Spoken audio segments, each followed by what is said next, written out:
ఏదైతే జరగబోయేటువంటి కార్యక్రమం ఉందో దాన్ని ఎలా జరపాలి ఏం చేయాలనేటువంటి సలహాలు ఉమామహేశ్వరరావు గారిని కోరుతున్నాం. మంది ప్రగతి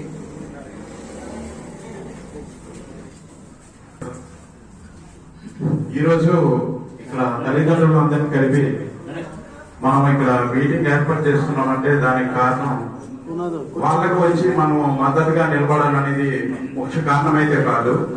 మన పిల్లల బాగోగుల కోసం అయితే మనం రోడ్డు ఎక్కాలి.